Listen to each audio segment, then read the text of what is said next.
One of the things I'm paid to do is point out that not everybody here is a business person, so we welcome all the representatives of the city of Missoula and Missoula County and all their departments.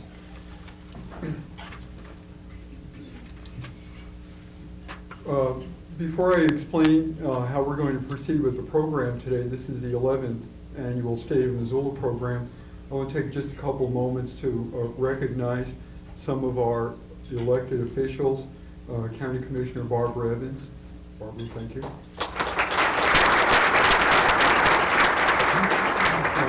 County Sheriff Doug Chase.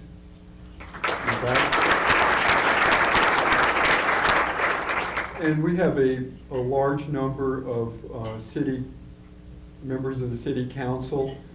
Perhaps if I read all their names, and if you would all stand up when I'm through and we can recognize them.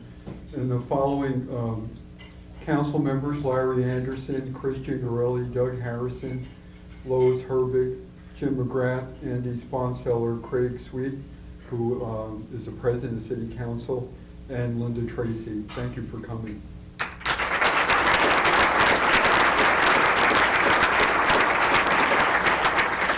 And a couple newcomers, or relative newcomers to the business community. I want to introduce a new manager of the Village Red Lion, Dan Carlino. Dan, welcome. And I didn't see him, but I hope he's here. The new manager of the Bon Marché, Rod Malone. Rod, are you here? Must be busy putting together another sale. Anyway, welcome Rod and Dan to the community and your positions. Generally, the format is going to be as follows, and for those of you who come the last 2 years, the one change that's going to take place is that we're not going to have a panel of reporters asking questions. We changed that this year, believing that chamber members and others in the audience have some specific questions they like to address to either or both of our elected leaders. So after two presentations, each one taking about 15 or 20 minutes, both our guests will come up here at the same time, which is why we have two podia here.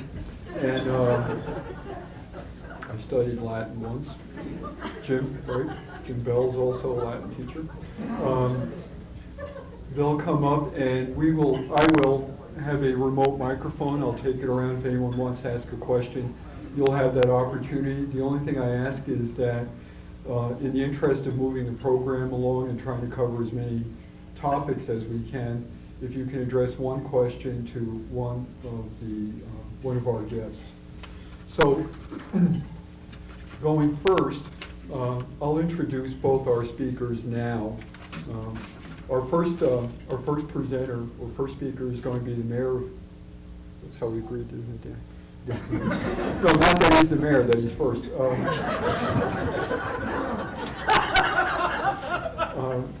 Our first speaker is the mayor of Missoula, Dan Kemmis.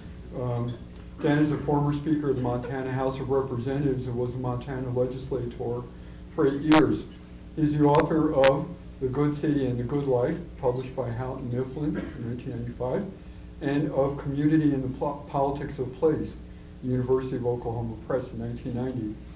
A former chair of the National League of Cities Leadership Training Council, Mayor Kemmis is a member of the board of directors of the National Civic League, the Kettering Foundation, and the Pew Partnership for Civic Change. He's a fellow of the Dallas Institute, and go Cowboys. And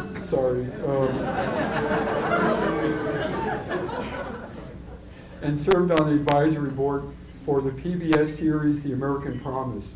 Mayor Kemmis has had articles published in national publications on such topics as city design, community building, and regional economies. He was recognized by the Utne Reader in 1995 as one of its 100 visionaries. Mayor Kemmis is a graduate of Harvard University and the University of Montana Law School. Following him will be Chair of the County Commission, Michael Kennedy. Michael was born and raised in Billings, graduated from Gonzaga University with a degree in civil engineering, and minor degrees in philosophy and theology. Michael practiced as a consulting civil engineer and environmental scientist for more than 30 years, specializing in infrastructure development, water quality, air quality, and hazardous waste remediation. Michael is married to Sherry Montana. Each has 2 adult children. Past activities include president of various non-for-profit foundation, of a nonprofit foundation specializing in low-income housing, was president of the school board, president of a board governing a ballet dance company, and Michael served as volunteer for numerous public organizations. So I welcome both our guests, and now I would like to ask Mayor Kemmis to step up and make the presentation.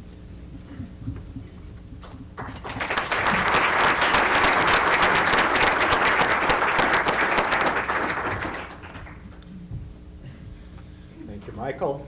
President Sokolowski, Commissioner Kennedy, Commissioner Evans, President Sweet, and members of the City Council and fellow citizens of Missoula.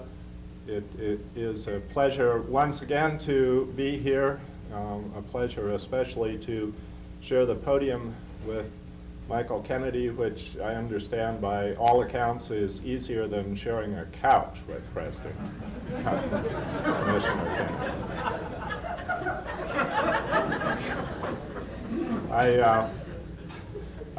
Could only be glad that the reporter chose not to report on my body language at that particular meeting, knowing what one subjects oneself to under those circumstances. I've had occasion recently to be reported on in a couple of different media in ways that have sometimes been puzzling. And in one national broadcast recently, the reporter referred to my youthful face and led my wife to wonder which mayor it was that he had been talking with. She allowed us how she could remember when I had a youthful face. But and then another reporter began his column by referring to me as the personable mayor of Missoula, and this also led to some speculation about the veracity of reporters or their powers of observation. Having thoroughly maligned Jean, and in spite of the fact that, as far as I know, she's not due to testify before any grand juries this week, I'd like to introduce her because there are some of you who have not had a chance to meet her, and I'd like you to do that. Could I introduce Jean?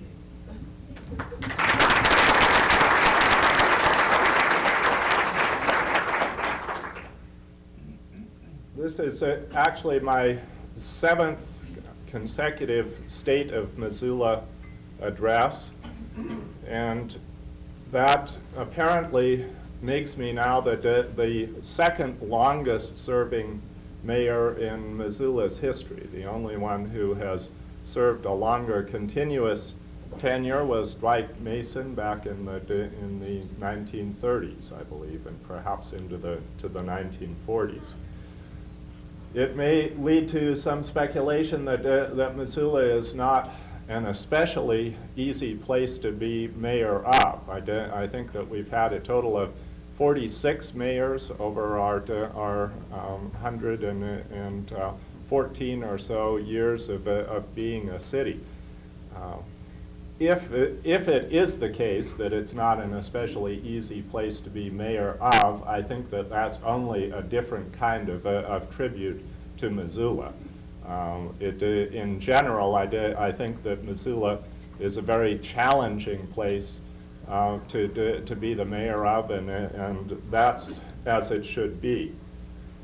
Sometimes I think that what being mayor amounts to is pretty much a matter of trying to keep track of the shifting clusters of discontent that swirl around you.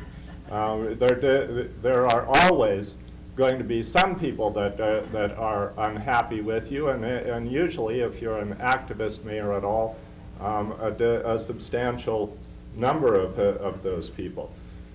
It reminds me sometimes of the story of Winston Churchill. Churchill, at least early in his career, had a habit of changing parties. He had other ways of making enemies, but that was one of his favorite ways of making enemies. And at one point, having just shifted parties and having everybody on both sides of the aisle upset with him, happened to be at a time when George Bernard Shaw was just ready to produce one of his plays. Shaw sent Churchill a telegram saying, opening night Friday, would love you to come and bring a friend if you have one. Churchill wired back immediately, impossible to be there for the opening performance, will come for the second performance if there is one.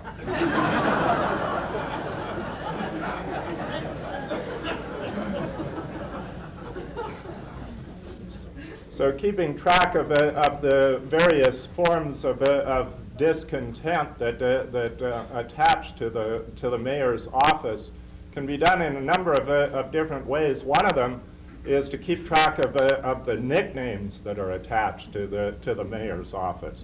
This can be a confusing kind of enterprise, though, because the nicknames always seem to apply to very different kinds of people. It's been difficult for me, for example, to know how at one and the same time somebody could be the dreamily ineffective Mayor Moonbeam and at the same time be known in some quarters as the ruthlessly aggressive Dan Kemmis, as our annexation policies have sometimes led people to. Or another way to look at it is the question of how you can manage to keep both the rough club and the new party equally convinced that you are the willing tool of the other side's evil designs. And that I've sometimes managed to do. Or how to keep both Barbara Evans and Andy Sponseller, both the Chamber of Commerce and the Neighborhood Network, at the same growth management table. And that gets us a little bit closer to the challenge that I think we face right now in Missoula, and to Barbara's credit and to Andy's, to the Chamber's credit and the Neighborhood Network's credit. We are all at the same table. We are all working, I think, as well on behalf of Missoula as any set of elected officials and citizens have perhaps worked for several decades.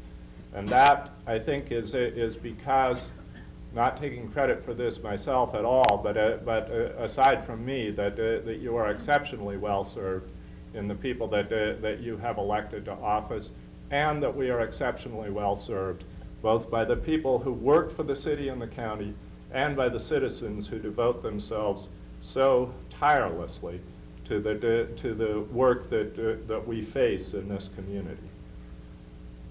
Those that I work most closely with in the arena of growth management are the commissioners, and I know how committed they are to it, and the City Council. And I would like to recognize once again the City Council's good support of this process and their deep involvement in it, their understanding of its importance.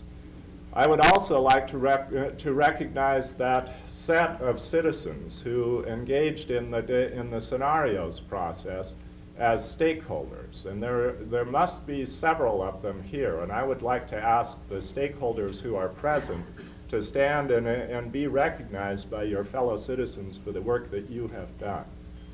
Could I ask the stakeholders who are present to rise, please?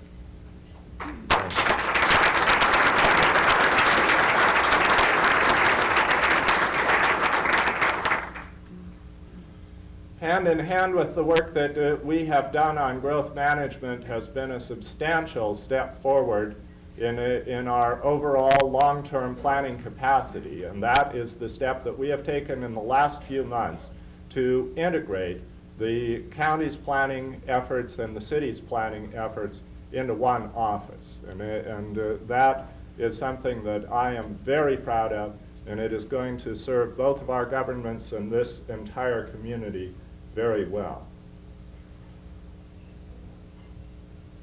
What we need to do is to bring to this ongoing challenge of growth and change in our community the intelligence and the care which have won for Missoula the reputation of being one of the most livable cities on this continent.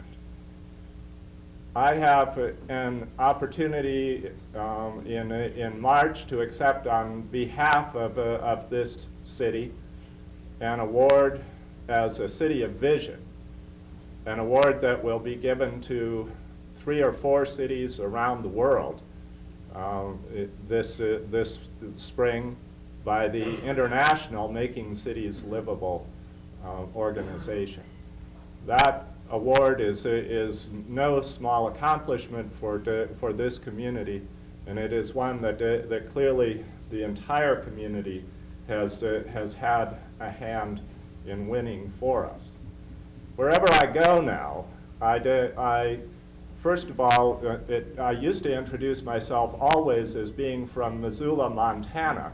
I have recently taken, as a matter of an experiment, simply as introducing myself being from Missoula. And what's astonishing is how often that's now recognized. But what is even more rewarding is the clear sense of respect and admiration that the name of Missoula raises in almost every quarter. This community is genuinely known as one of the leading examples of a community that has worked hard to make itself the best place that it can possibly be for the people who live here, and I congratulate all of you on that.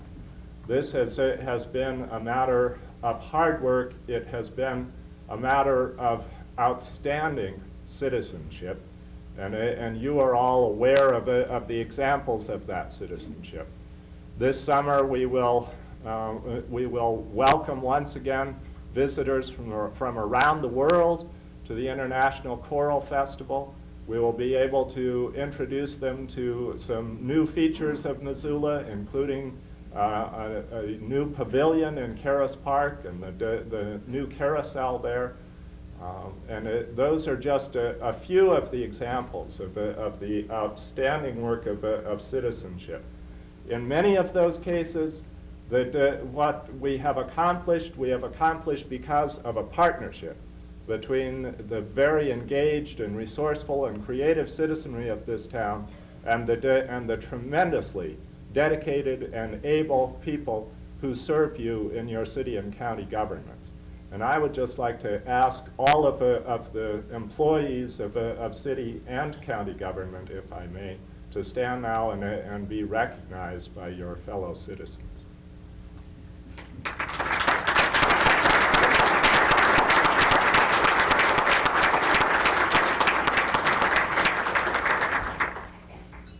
In working with these people, I am tremendously privileged to have the assistance of someone who knows both of our governments very well. I'd like to make a special introduction of my Chief Administrative Officer, Janet Stevens. Janet?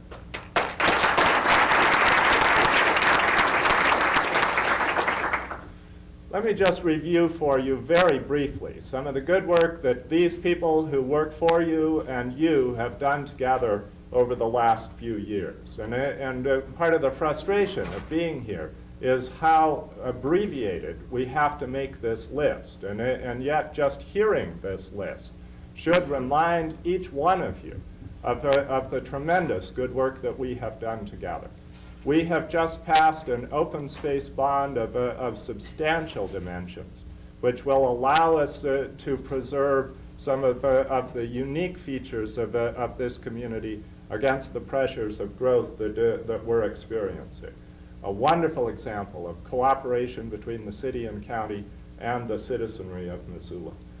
We have established, again, in a joint venture, this time with the University of Montana as well, and with the Forest Service, with Fish, Wildlife, and Parks, and other agencies, a trails collaborative that is establishing more and more good trails throughout this community, across the riverfront and out into the wilderness area. In developing the pedestrian friendliness of Missoula, we're now on the verge of finally reconnecting the north side to the rest of Missoula in a more humane way. We're about to rebuild the California Street Bridge and open a connection between the downtown of Missoula and the area that Champion used to occupy over there. That area is ripe for redevelopment, and we'll be very well positioned to redevelop it. We've now provided sewer to that area. We've got trails planned or in progress across the area and on both sides of it. We've worked very hard together on affordable housing. We've just finished the renovation of the Palace Hotel. Again, a public and private partnership to bring some affordable housing into downtown Missoula in a way that the entire community can be very proud of. Our transportation planning goes forward with a great deal of collaboration between the city and the county and the state. We have won the necessary approval for the widening of the Orange Street Bridge. We did, with good citizen participation, we have taken the time to figure out what really needs to be done at Brooks South Russell, and we will get it done. We're working together to improve our mass transit system in the city and throughout the community. We have done more laying of sewer lines in this community in the last 6 years than we had done in the previous 30, and we have plans for a substantial increase in that, and we will continue to take the steps necessary to protect Missoula's aquifer. The Health Board and the Health Department have committed themselves after a careful analysis of Missoula's health status, have committed themselves to a process of making Missoula the healthiest place to live that it can possibly be. We've built new fire stations. We've reached agreements with Rural Fire for the joint provision of service. And one small step that I'm very proud of is that we have finally begun to hire women as firefighters. There are a number of challenges that we face as a community, and that's going to take all of our resourcefulness to face together. Not least of them is the challenge of increase in violence, and especially youth violence. This is something that our governments have to be committed to addressing themselves to, but it's something that we can only address finally as an entire community working together. This is one of those challenges to our governmental and civic capacity. We have this year an opportunity to ask ourselves how well prepared we are to meet the challenges of the next decades in Missoula. Our local government review, which is now underway, is an unusual opportunity for the entire community in a democratic way to look at our form of government and determine whether it delivers service in the best way that it possibly can. I have encouraged us to look at the form of the city council. I'm actually less concerned about the size than the form. I think it's important that we ask whether having some at-large representation on the council would be good for the community or not. I don't know the answer to that, but I think it's a question that we should be asking ourselves, and I encourage the Local Government Study Commission to give us the opportunity to debate that. What I do know is that regardless of the size or the form of the council, that we're very well served by the council that we have. that we have tremendously dedicated people there. And I know this also, that in terms of our civic health, that we have to be careful about the sorts of things that we subject public officials to. We're very lucky to have the city council members that we have and the county commissioners that we have. But I know how hard it is to persuade people to run for office. I know that most of you sitting in this room would not consider running for office for a variety of reasons.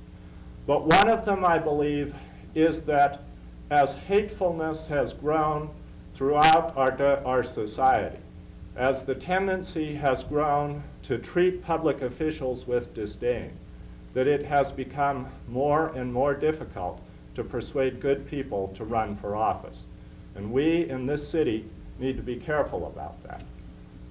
I joked earlier about some of the nicknames that are applied to me, and while I think that joking about them is by far the best way to approach it, I need to say also that when that kind of thing is done in a hateful way, that it hurts. And while I'm thick-skinned or thick-skulled or stubborn enough not to let the hurting trouble me very much, I know that it does trouble some other people, and that it makes it harder for us to get good people to seek office. I was proud of my son for having said at a forum recently that we can't hope to address issues of violence by bringing to it a violent attitude. I think he's right about that, but I think that it goes hand in hand with a stronger warning and reminder that we need to bring to ourselves. And no one has stated it better than somebody that I've quoted to you before, some of you, but good people are worth quoting more than once. And so I'm going to quote this in closing from the President of the Czech Republic, Václav Havel. He says, in other words, if there is to be any chance at all of success in building a civil society, there is only one way to strive for decency, reason, responsibility, sincerity, civility, and tolerance. And that is decently, reasonably, responsibly, sincerely, civilly, and tolerantly. If there is one thing that makes me proud to be the mayor of Missoula, it is how well this community exemplifies those traits. And I only ask that we understand how important it is to preserve that basic commitment to what it means to be a democratic people.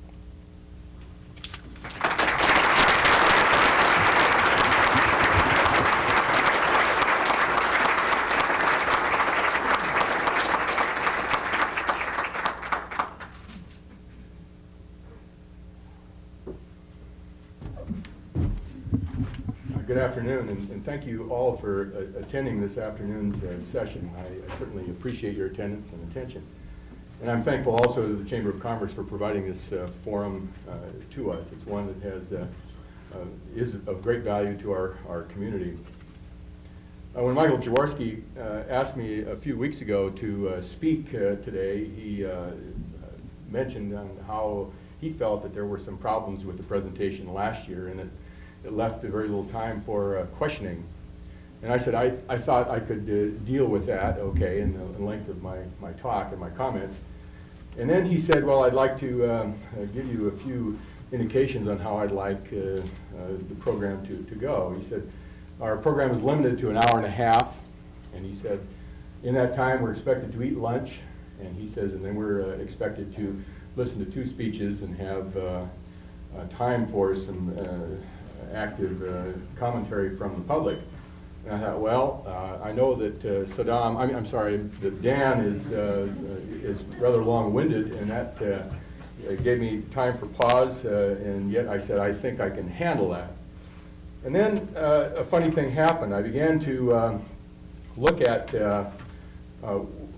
read my notes and prepare for this this talk when in the mail came actually the invitation. And the invitation was interesting because what it said was, and I'll read from this, this program will provide you with an excellent opportunity to hear from the chief elected leaders talk about the pressing issues of Missoula today, including growth management, open space, local government review, traffic and other planning, annexation, and much more. After the presentation by Mayor Kemmis and Commissioner Kennedy, you'll have an opportunity to ask questions. Don't miss this program. Well, I look at my watch, it's 5 minutes after 1, I haven't even begun my speech, and I'm wondering, how am I going to accomplish all of this? So what I, in fact, did was reduce the overall format. I'm sorry, Michael. And I'm really going to talk about 3 primary issues. And those are growth management, the space needs of government in order to conduct business that we all want, and the jail, that word, that 4-letter word. And I want to caution you that my comments are brief, and they're certainly not comprehensive, and they're meant to provoke discussion and hopefully even some questioning at the end of this time. First with growth management. Growth management, of course, was begun, say late 1993, but really had its beginnings in early 1994. And over the past 2 years, the effort has been to gather the city and the county elected officials, along with some representatives of the community in general, and the business community together to see whether there was some common ground for discussion. And I think, in fairness over those 2 years, that there are 2 outcomes that, on which we can all agree. And the first one, of course, is that the city and county, in fact, are talking. We do have cooperative ventures, and I would say that this time is better than any time that I have noticed in Missoula, where the city and county governments are actually cooperating on a high level for achievement of good service to the community. Part of the outcomes of that have been interesting, and one outcome came rather quickly after about 9 months worth of deliberations, and it's entitled a themes document. And some of you may have heard that, and others of you have not. And what I'd like to do is just read from the preamble of that document, because it's a very important document, and it kind of sets the stage for not only the 2 years worth of work on growth management, but the forever work on growth management as it becomes institutionalized in our process. It says, throughout the process of growth and change, we must preserve the valued characteristics of our communities. It is our mission to achieve 2 equally important goals: to protect our critical lands and natural resources, i.e. riparian resources, wildlife habitat, hillsides, air and water quality, and open spaces, and 2, to enhance human resources. That's health, safety, social, educational, recreational, and cultural services, employment, and housing. Now those are all good sounding words. We like to hear them. The question before us and the challenge before us is how really do we affect all of that? How do we do this? And that becomes a task that most of us admit is not only difficult, it is exceedingly frustrating, and it's time consuming, and yet we find that sitting around that table amongst the animated conversations that we do have, that in fact it is worth it. And we have a firm belief in that, we are committed to it, and we will succeed in it. Dan spoke well of our community, and we have every reason to continue to speak well of our community. And on occasion, we have to take that time to compare ourselves to other communities of certain size within the United States. And we do that really to gas up and to fill up the energy that we need in order to succeed in our endeavor. At the same time, I think it's a bit dangerous to compare ourselves to other communities, because we really don't want to do that. What we want to do is compare ourselves to ourselves. We always want to strive for more. We are, we think, the best, and we think we even want to become better, and we think we know how to do that. During the growth management process, of course, some citizens were asked to come and speak about the vision of Missoula. And Michael Jaworski and I and another person sat on a committee to talk about how we were going to attract people that represented roughly the 400 interests in the community, so that we could gather those, ask that question, and get really productive result from them. And over a period of time, some 400 people were considered with a variety of interests, and nearly 54 of those people sat as stakeholders in the overall scenarios process. And one of the results, and there were many results of that process, but one of the results of that process was a very simple survey of what community interests and needs and concerns are. And it was interesting that the growth management process in its 2 years listed some concerns and the opinion of those task force members on what those concerns were. And then the scenarios stakeholders met over several days and several very, very long meetings and did the same. And then they sent out a survey. 10,000 people were asked the question, what were the concerns in the community? And interestingly, it didn't seem to matter what the time was, the time taken, or the forum, or who was asked. 3 or 4 of the concerns rose to the top. And those are, in this community, traffic congestion, increased crime and social concerns, the loss of open space, and environmental health. The point is it validated work not only of the Growth Management Task Force, but also of the scenarios process, and that's a very important point to make. You know, we know intuitively some of the things that give us a great deal of concern, and it seems not to matter how long we study it or who we ask, those still rise to the top of concerns within our community, and we intend to address them.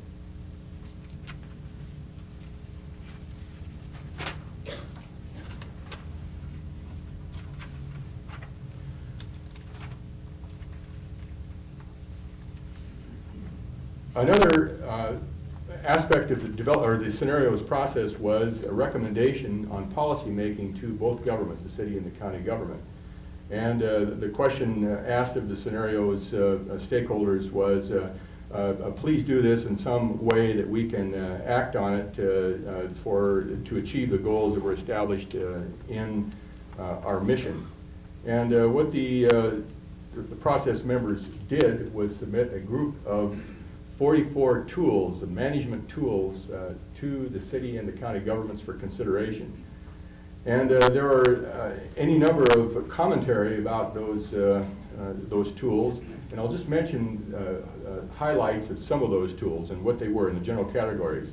They included education, comprehensive planning, implementation and regulation, and some of the specific tools were resource inventories. Certainly that seems valuable. Others were agreements between city and county governments to achieve certain goals. Those also included performance zoning, which relies rather on cookbook methodologies to separate incompatible uses to rather talk about the performance of the specific zoning request to make sure that it's compatible with overall goals of growth management. And impact fees, which there will be some discussion on in this coming year, and certainly a lot of debate and concern over. Of those, of course, there are about 20 of the 44 that already are given serious consideration, and we're hoping that both governments will be able to work on those and deal with the stemming problems of growth using those tools. The second issue that I want to talk about is the space needs for the community. In 1974, the county government constructed the public health building, and it's been the last time that a capital project of that size was built in Missoula County. That's a good long time. And since then, in 1975, when the population of the overall county was somewhat less than 60,000, to today, when it approaches 90,000, the same facilities really have served county government. And that overflow is something that no longer really can be tolerated. And so what has happened is that the city and the county and MRA joined to do a non-jurisdictional analysis of the space needs to provide services to the overall community of Greater Missoula. And the results of that study are now available to us. They were presented last week. And the unique feature of that shows the agreement that the city and county governments are now having, and that is that it's a non-jurisdictional analysis. What comes first is really service to the community.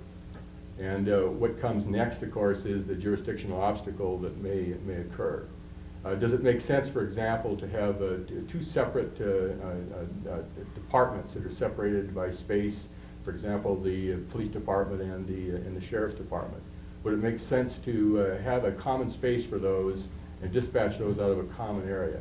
Would it make sense, for example, to have a common road department, not separated by space? Maybe we can provide better service to our community in that manner.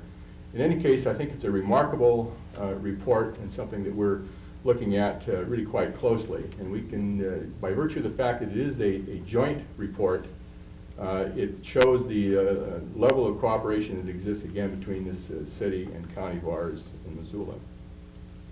Last issue, of course, has to do with the jail, and I want to address it last because at the moment it is a most serious issue in Missoula County, and one that requires the attention of all of us, not just elected officials, but all of us within the community, because it has implication for us both tax-wise and philosophy-wise, which we need to discuss.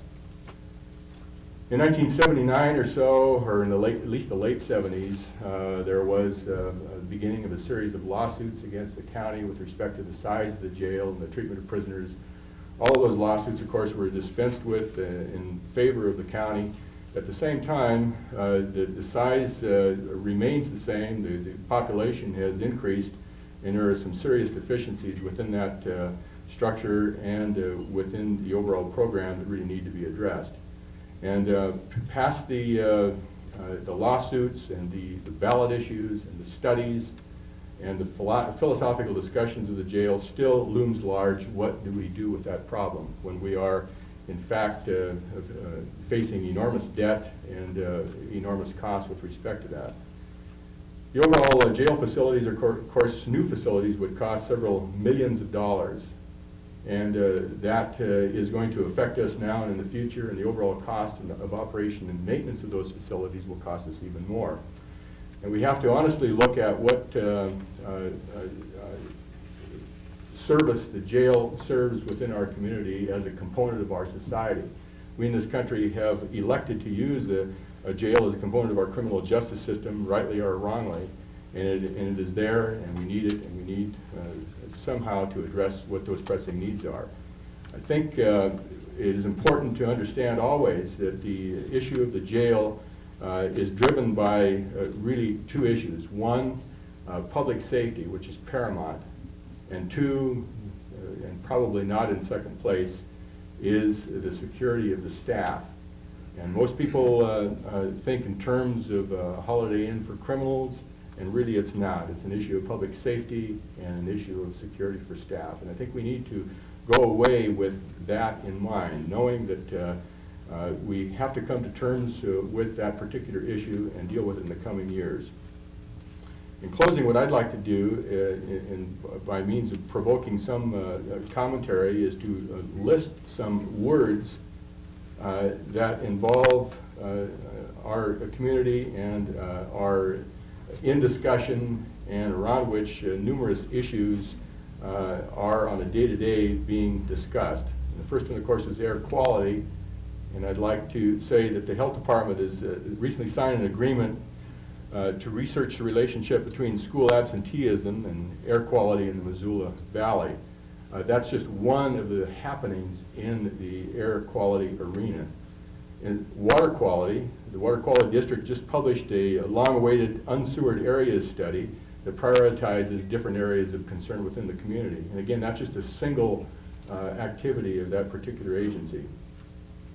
Strategic planning, for the first time Missoula County is engaged in strategic planning, which has as its goal delivery of services more economically to citizens of Missoula County in the future.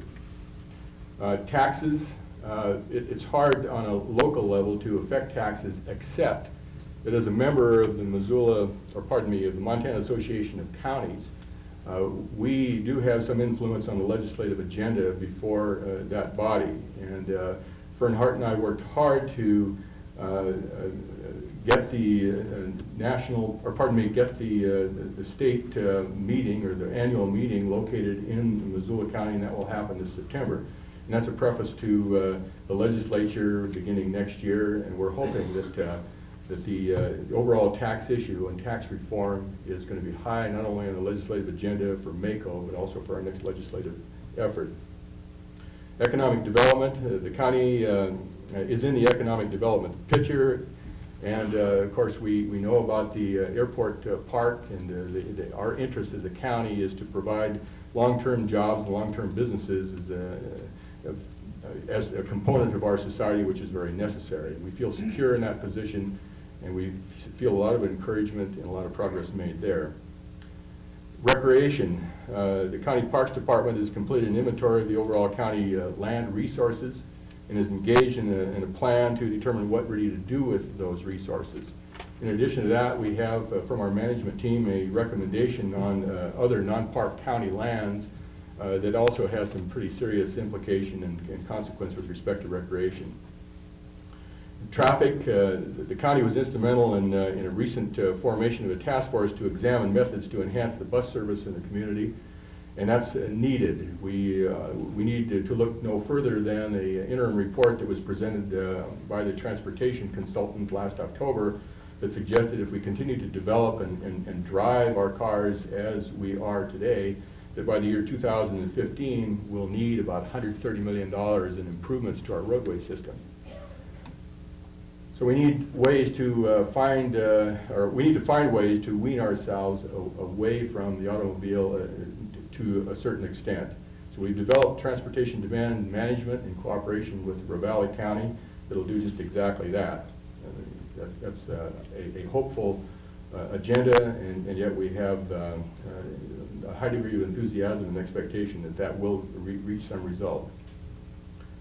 Land use and comprehensive planning efforts. We're doing comprehensive planning efforts in the Miller Creek area and also Lolo and several other areas. Those seem to be high pressure areas with respect to development, and of course will grow and enhance and be enhanced by the growth management process. In social services, it's no secret that the state and federal governments, of course, are reviewing and changing the methodology with respect to social service provisions within the country, and we have to somehow respond to that, and we feel strong that the people involved in that endeavor are going to succeed. Healthcare, the health department is involved in a community health profile project that Dan mentioned, and the thing that's interesting about that particular project is they incorporate what's called benchmarks. And the benchmark concept is certainly not new, but it might be new to Missoula. And what it does is it asks a couple of questions, and it allows some follow-through. And that is, where are we? Where do we want to go? How do we get there? And how do we make the judgment that we have, in fact, arrived? The last, of course, is open space. The city and the county, of course, have passed the open space bond issue, and everyone is pleased because of that, because it does provide for our future enjoyment of these wonderful hills and valleys that we live in. As you can see, there are lots of things going on, and we've only touched on a few, and my the whole notion of my talk was to provoke some commentary and also some discussion, and I'm going to be open for that as well as Dan now. So thank you very much for listening, and I'm happy to be here.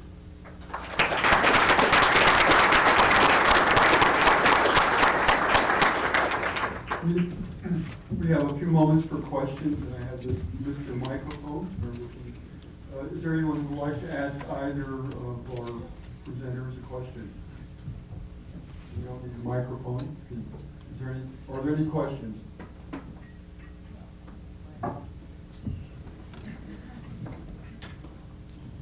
I always figured when I made a presentation, if nobody asked a question, I had failed miserably. And I think you both have done a fine job. I have a question about social service concerns.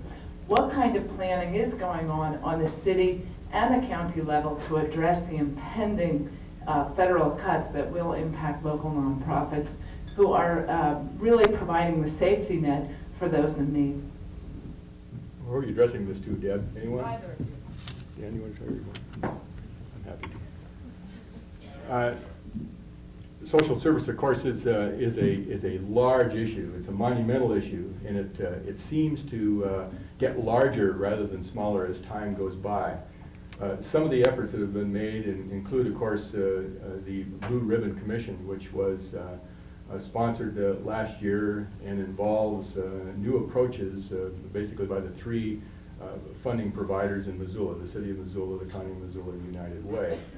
And one of those efforts has to do with how we manage the approach to providing funding to the community-based organizations who are many of the providers within this community.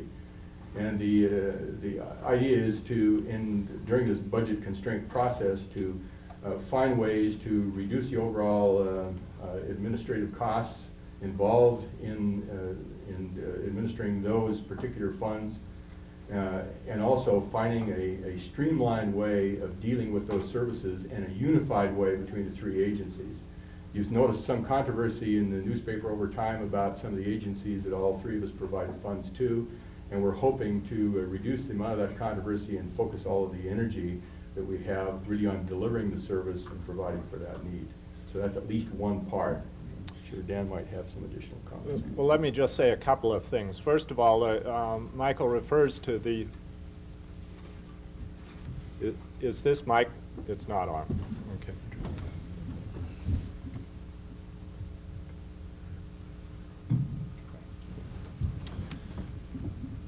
Michael referred to the Blue Ribbon Commission. You'll remember this is our second Blue Ribbon Commission. The first one took place several years ago, and one of the results of it was to sort of get the city out of the social service business.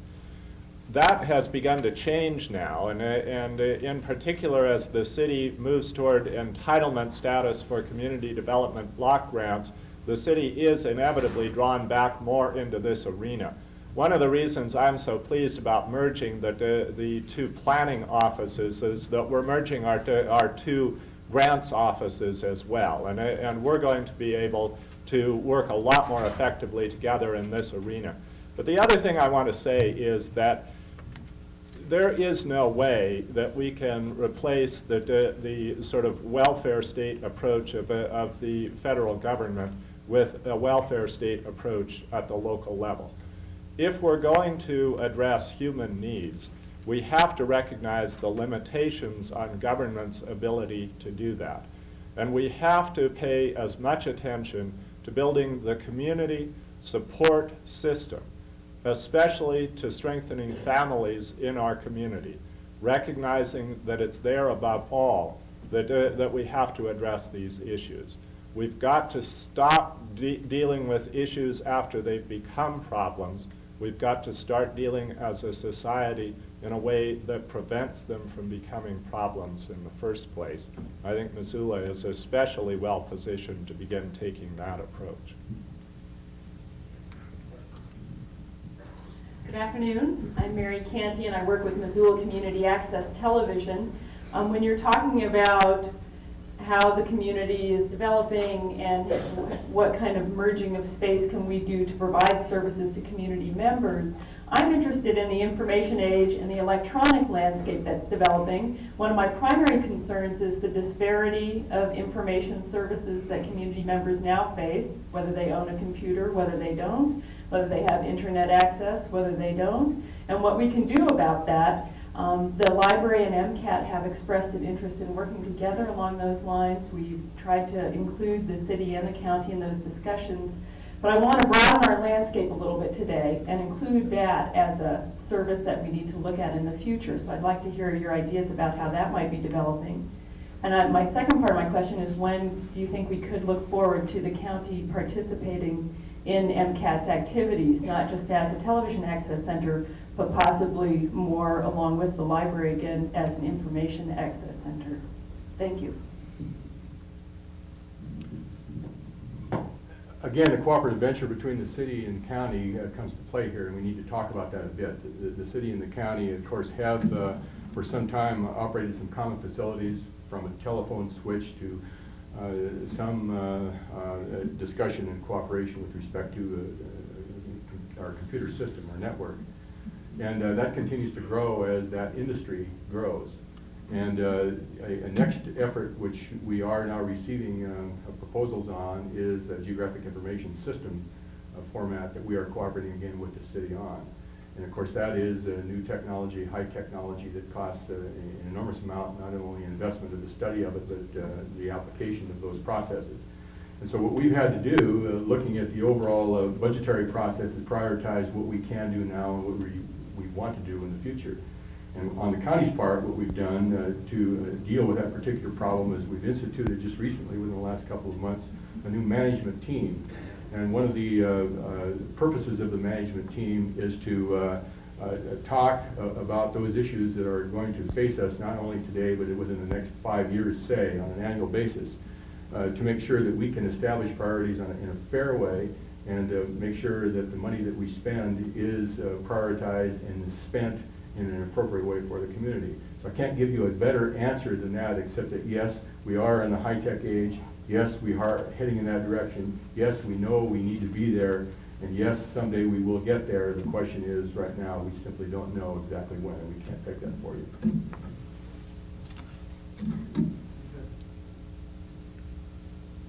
We have time for one more question. My name is Chester Morris. I'm with American Express Financial Advisors. However, before I worked there, I worked for 8 years with adolescents in psychiatric health care. And I agree with you, Mayor Kemmis, that we need to be proactive. My question, my concern is regarding youth violence and the influx of gangs, which comes with the growth of population. What current program is in effect now in order to market the community, to become involved in doing things differently so that we don't have the similar problem that occurs in other cities throughout our country? I'm aware of the articles in the Missoulian. I'm aware of what the police force has been doing. I'm curious about what's being done in order to combine the government with the private sector in order to accomplish the goal of keeping a very high quality of life here in our community for us as adults and for our children as well. Well, I'm glad that you've raised that. I was actually tempted to make most of the State of Missoula address focus on that issue because I think it is such a crucial issue to the community. I am convinced, as I alluded to, that the only way that we can stay ahead of this issue is by calling on the entire community and all of its major institutions to work together as cooperatively and as intelligently as we know how. I congratulate the Missoulian for raising awareness on this issue by running what I thought was an excellent series of articles. That's one institution that has begun to do its part. Obviously, that needs to continue. The Missoulian and all the rest of the media need to be available to the community as a resource, a medium through which we think this issue through. We have seen in the case of the North Side, a neighborhood coming together and making up its mind that it is going to deal with this issue in its own terms and by getting parents involved with teenagers. And we as a community need to back that neighborhood in its efforts and invite other neighborhoods to become part of a similar effort. I, for one, believe that this issue gives us the opportunity to do something we have never done very well, and that is to ask our young people to bring their intelligence and their goodwill to bear in helping us to figure out the answers to this problem. They know a lot more than we give them credit for. And on this issue, they may well know more than we know. And there is a double edge to that approach. First of all, we'll be smarter as a community if we involve them in dealing with it.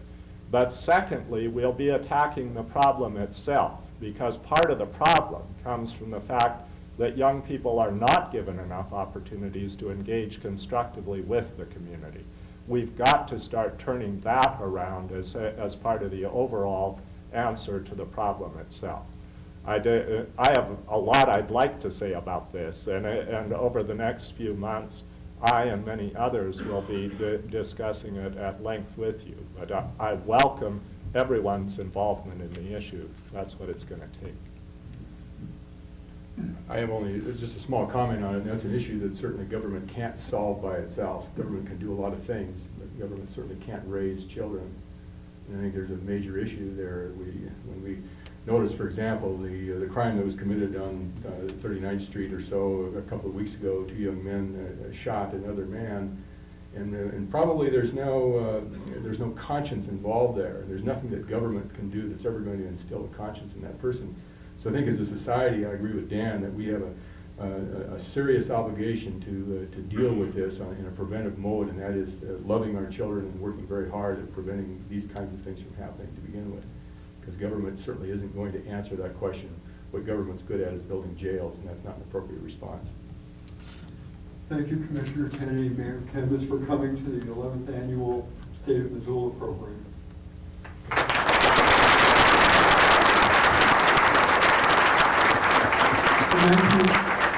In 1997, we're going to be, the Chamber will be sponsoring its biennial legislative banquet in Helena. We'll probably push back this program next year, so if you mark your calendars for February 11th, 18th, or 25th in 1997, we look forward to having Mayor Kemmis and, based on the rotation, Commissioner Bernhardt.